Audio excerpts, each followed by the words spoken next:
The RadKampfWagen 90 is the newest toy available to all German ground forces players. Armed with a 105mm cannon on a highly mobile 8-wheel chassis, this German light tank certainly offers a new type of gameplay to an already powerful German high-tier lineup.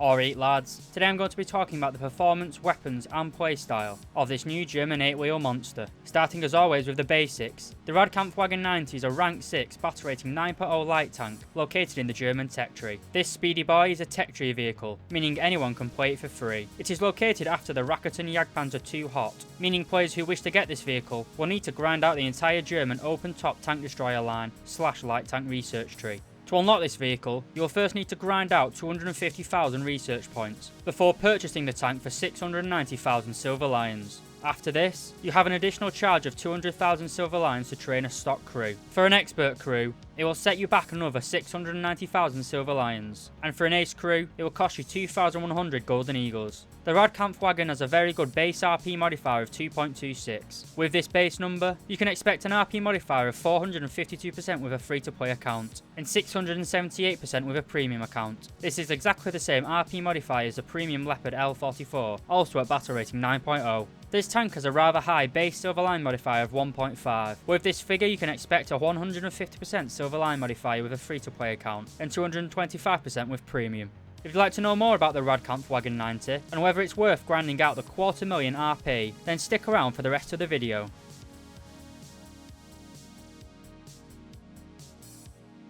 The RadKampfWagen 90 certainly lives up to its classification of a light tank. Weighing 30.8 tons and having an engine producing 830 horsepower, this tank has a power to weight ratio of 26.9 horsepower per ton. This is an exceptionally good power to weight ratio, which rivals most main battle tanks. This power makes the RadKampfWagen feel incredibly responsive when driving. It accelerates quickly, and unlike other wheeled vehicles in War Thunder, it doesn't feel sluggish at low speeds. Talking about speed, whilst the RadKampfWagen isn't the fastest wheeled vehicle in the game, its top speed of 100 km/h is certainly more than enough to be considered a true speedy boy. In reverse, this vehicle is also slower than other wheeled vehicles such as the Roycat, only being able to reverse at 33 km/h. But again, 33 km/h is still more than enough to retreat comfortably. Like all other wheeled vehicles, the RadKampfWagen is unable to neutral steer, and combined with the fact this tank is a large 8-wheeled vehicle, its turning circle is rather massive. This makes slow speed manoeuvrability quite poor. To be fair, this is more of a criticism of wheeled vehicles in general, and not really a critique of the RadKampfWagen itself. Just don't get stuck down a tight street, or you'll be Austin powering it out of there. Overall, the RadKampfWagen's mobility is exceptional, and by far the best wheeled vehicle in terms of both manoeuvrability and mobility. Its great power to weight ratio means you never feel slow. The acceleration at low speeds is fast, and when you arrive at your top speed, 100 km/h is more than enough to get yourself into early game strong positions.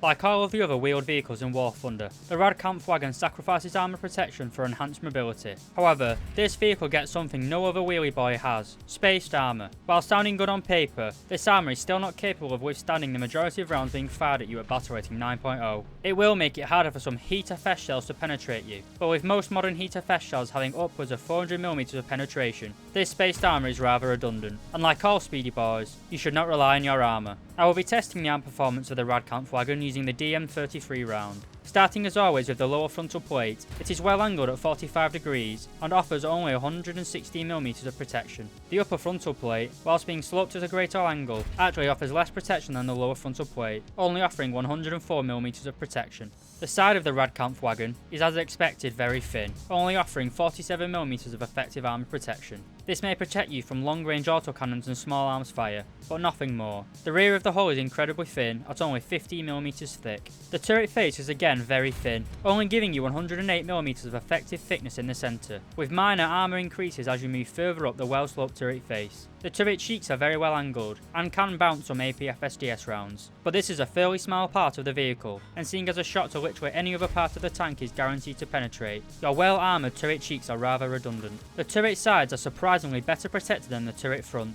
Due to the spaced armour you have around 146mm of protection, and finally the rear of the turret offers 42mm of protection. Overall, the armour of the RadKampfWagen is not effective against the vehicles it will meet on the battlefield. With high velocity APF-SDS and modern HTFS rounds, your armour is basically just dead weight. It may be effective in a down tier against opponents armed with autocannons, such as the BMP-2 and M3 Bradley, but that's it. While the lack of armour is a fair critique of this vehicle, its shortcomings in the armour department can be overcome with sensible playstyle and smart positioning.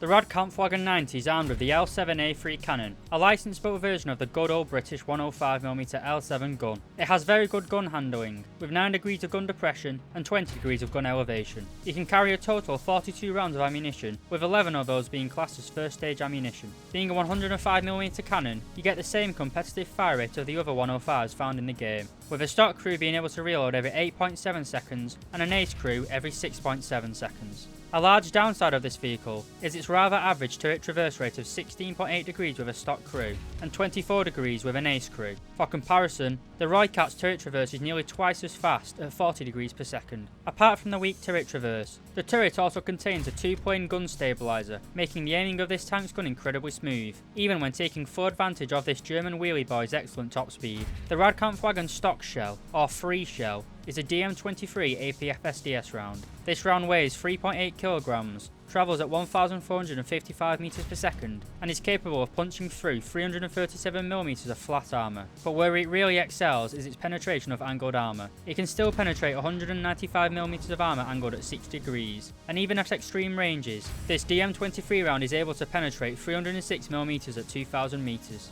You also get access to the DM12 HTFS round, travelling at 1,173 meters per second and capable of penetrating 400mm of flat armor. This is certainly an incredibly powerful backup round. While this ammunition is perfectly usable for the majority of enemies you will meet, some opponents with composite armor may give you trouble. You can also carry out the DM502 HES shell, travelling much slower at 732 meters per second and having much less penetration at only 127mm. While this HES shell is useful against lightly armoured targets, I believe the HTFS performs far better in this role. The last piece of ammunition you get access to is a DM33 APF-SDS round. This is an incredibly powerful round used by the majority of the top tier German forces. It has the same weight and muzzle velocity as the DM23, but offers a whopping 408mm of penetration against flat armour, and a staggering 236mm of penetration against armour angled at 60 degrees. It also excels in long-range firefights, whereas the DM23 offers only 306mm of penetration at 2,000 meters. The DM33 offers 370mm. To make your long-range shots easier, you also have a laser rangefinder, which gives you precise distance measurements within seconds. You also have very good optical zoom, with both 8x and 12x magnification available. One of the biggest letdowns of this vehicle in my opinion is its lack of a thermal optical sight. This makes target acquisition slightly harder, and in night games or map with poor weather conditions, it puts you at a stark disadvantage to opponents who do have thermal optics. As well as your main cannon, you also have a single rifle caliber machine gun mounted coaxially, as well as 8 smoke grenades which fire 4 at a time. Overall, the stock shell is incredibly powerful. The DM23 round is more than capable of dealing with all equally tiered tanks, and the DM33 makes you competitive even in a full up tier to battle rating 10.0. The lack of thermal optics and poor turret traverse are serious letdowns, but the RadKampfWagen 90 is still an incredibly mobile tank armed with an exceptionally powerful main cannon.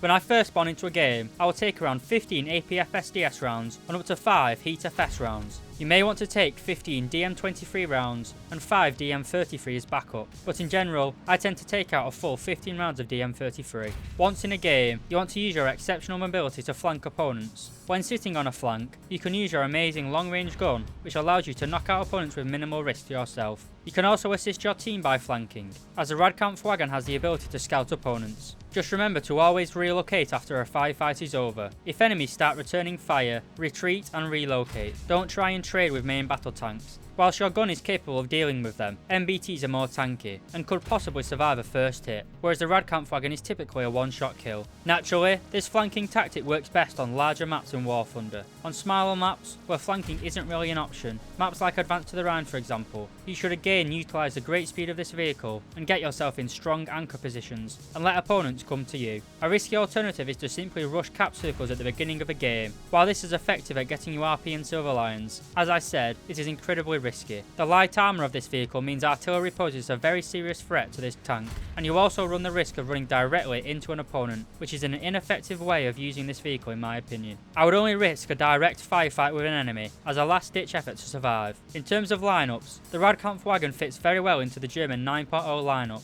I take out the KPZ-70, Leopard L44 and Leopard A1A1 as my main battle tanks, the Big Light Panzer, TAM and German BMP-1 as my light tanks, the Rakuten Jagdpanzer II Hot as a tank destroyer, and the infamous Gepard as my self-propelled anti-aircraft gun. In terms of close air support, you have the Alouette and UH-1D available as helicopters, but my personal go-to cast plane, and in my opinion the most effective cast plane in the game, is the G91R3 with its 4 air-to-ground Nord missiles. In my opinion, the battle rating 9.0 German lineup is probably the best lineup in the game, and it's made even better by the addition of the RadKampfWagen 90.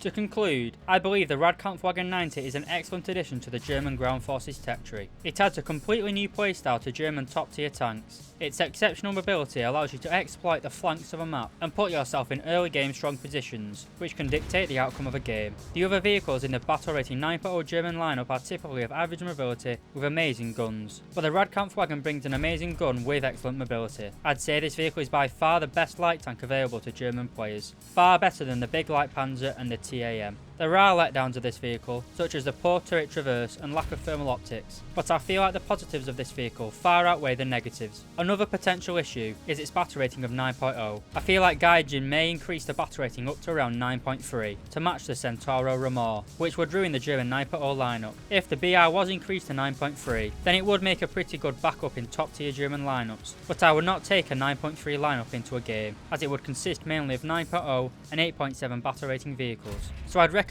grinding this vehicle out now, before a potential BR increase makes it far less effective. The tank is a tech tree vehicle, and therefore is available to everyone for free. The only reason I'd say not to grind out the RadKampfWagen is if you have no interest in the German tree, but I'd say this light speedy bar is an absolute must-have for any German ground forces player.